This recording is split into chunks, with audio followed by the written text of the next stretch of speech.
All right, I wanted to do a demo on a quick piece of a new feature in an app built with Reapp. This is an animation that runs on the last step of this introduction text. And as you can see, as you slide into the last one, it animates the plus button here up. This uses a couple interesting pieces of Reapp. The tasks file here corresponds to this whole view. And the two pieces you're seeing are the intro, which is the 3 steps here, and then the add button, which is over there. One thing you'll notice is they're separate components, and they're also not in each other's hierarchy, so they're communicating across to each other. And just to show you how it's done, the intro component here is the 3 dots. It has a dotted view list and an on step.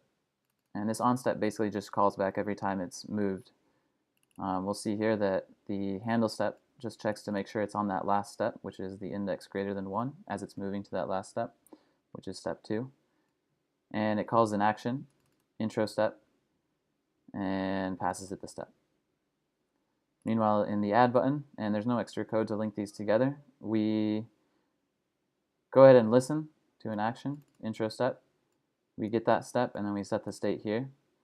And what we're doing here is we're setting the state to be from 0 to 1 by subtracting 1 from the step that's in the view. Probably could do that a little bit smarter, but basically the reason we want to go from 0 to 1 in this state is so we can do the animation on the add button from 0 to 1 as it goes from down to up. The way that works is the button has some styles. The key one here is that the bottom is set to 60 if it's all the way up, set to 0 if it's all the way down. And then all we do is in the render function we get that style, and we set the bottom to be 60 times the state, the step that's in the state. So as it goes from 0 to 1, it goes from 0 to 60 and puts it in the button. And so that's the only code you need to do that animation.